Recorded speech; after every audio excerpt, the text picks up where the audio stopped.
Takže dámy a pánové, já vás zdravím, jsme v Koutech a dneska bych chtěl zkusit natočit ten posun, jak jsme se o tom už několikrát zmiňovali, protože Bůh ví, kolik těch směn tady na té klasické soupravě ještě bude, aby to dneska nebyla nakonec na nějakou dobu poslední směna. Takže zkusíme se dneska mrknout na to, jak probíhá ten posun v Koutech. Takže já si tady namáčknu soupravu, ať se mi to líp vyvěsí.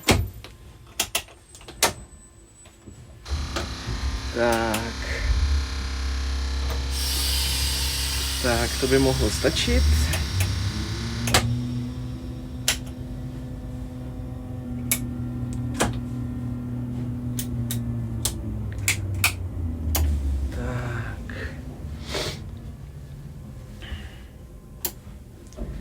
Zhodíme si sběrač, vypneme si hlavní vypínač, odpojíme odpojovače, uzemníme lokomotivu, bezpečný stav nám svítí, filtry máme vybitý, takže já si půjdu vyvěsit lokomotivu. Tak. A pak si zkusíme říct něco k tomu posunu jako takovýmu. Jinak funguje to vlastně tak, že když sem přijedeme, tak pan vlakvedoucí nebo paní vlakvedoucí zajistí soupravu, utáhnou tam ruční brzdu, dají tam zarážku, pak nám řeknou, že souprava je zajištěná proti ujetí, my si sjednáme posun a můžeme se jít vyvěsit. Takže to zajištění soupravy dělá pan vlakvedoucí nebo paní vlakvedoucí. My si sjednáváme posun a vyvěšujeme se a svěšujeme se. Tak. Opatrně. Tak.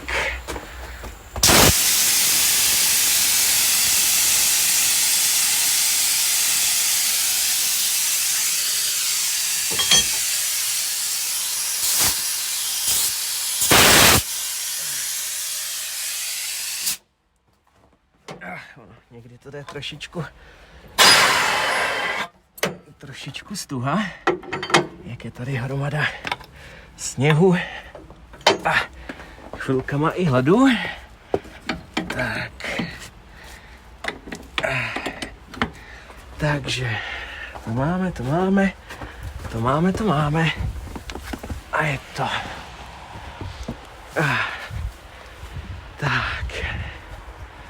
No a další postup je takovej, že jak si zažádáme o posun, tak výpravčí z Petrova nám odblokuje elektromagnetické zámky. V těch elektromagnetických zámcích jsou takový klíče, který vlakvedoucí potřebuje k tomu, aby si odemkl výkolejku, vyhybku a tady tyhle ty věci. Takže já zavolám do Petrova.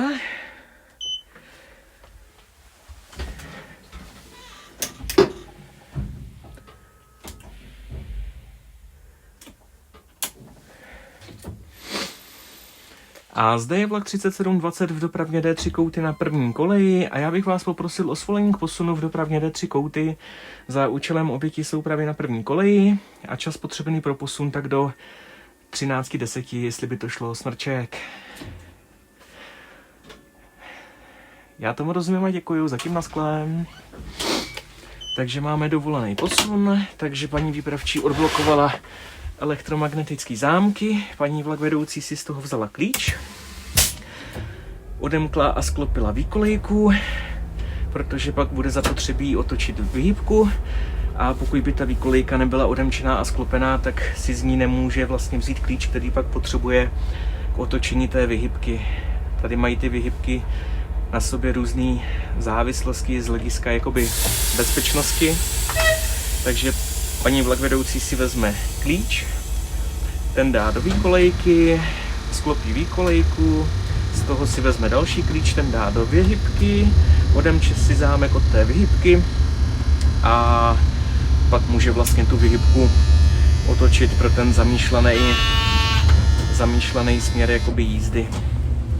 Takže to paní vlakvedoucí udělala, mávla nám takovou jakoby 8.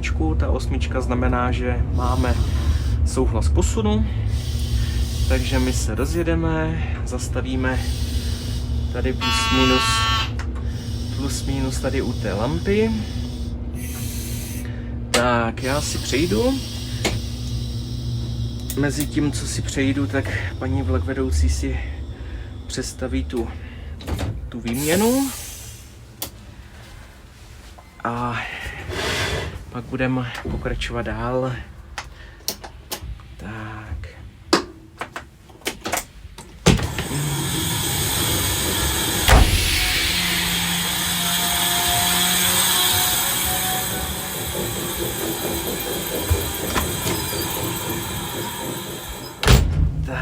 Takže vypneme si VZ-ku. Tak.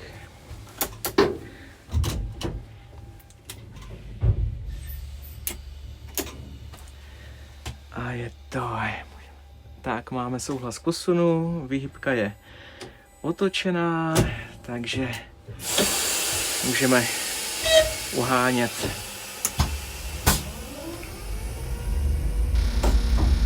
Tak, paráda. Aha. Takže tím jsme se dostali tady na tu druhou kolej.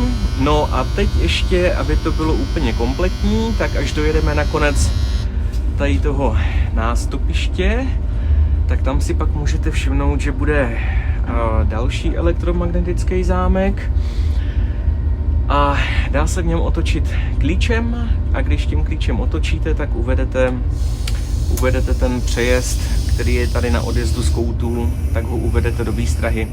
To si tady děláme my jakoby strojvedoucí. Takže já si tady pak zastavím. Tak. A teď si půjdeme zapnout přejezd.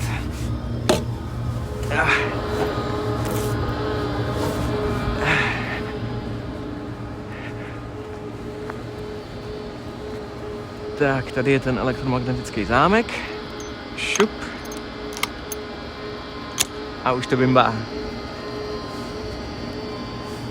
Tak. Počkáme, až nám spadnou závory.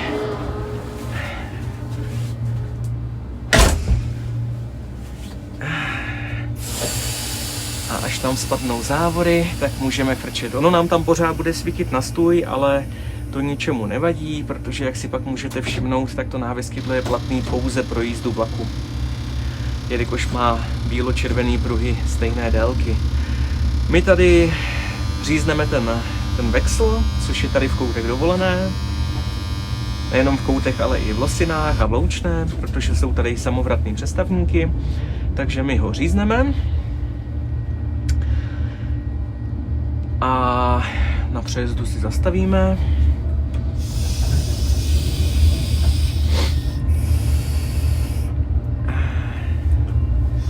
A půjdeme zase na druhou stranu.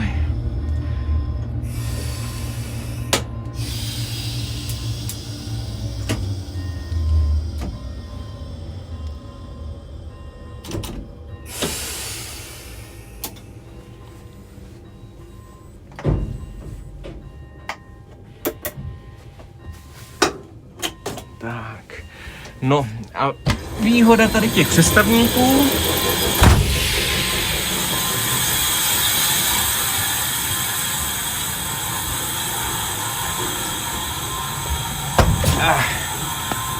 to řeknu radši až tady na stanovišti, ať je mě dobře slyšet.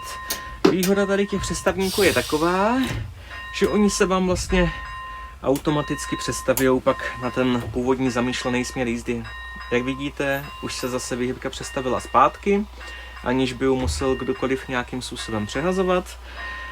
Takže to je výhoda těch přestavníků, že vy to z jednoho směru to můžete říznout a ono se to pak vlastně přestaví zpátky a na ten posun je to úplně ideální. Takže jelikož nám bliká záběrskové světlo, tak je to přestavené na správnou kolej a my si můžeme najet na soupravu.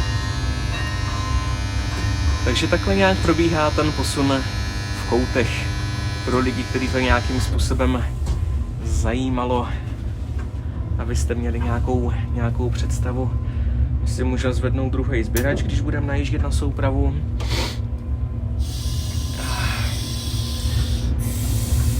Aby jsme si to namáčkli.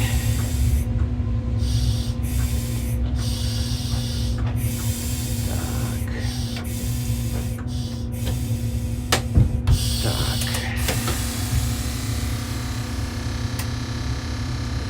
A je to.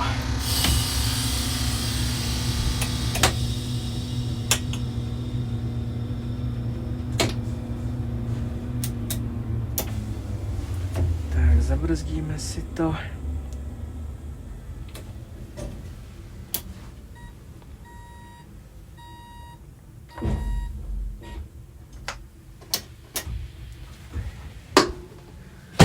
Tak, bezpečný stav máme, filtry jsou vybitý, krásná práce. Takže já se půjdu svěsit a takhle nějak, dámy a pánové, vypadá posun v koutech. Tak se zatím mějte hezky, ahoj!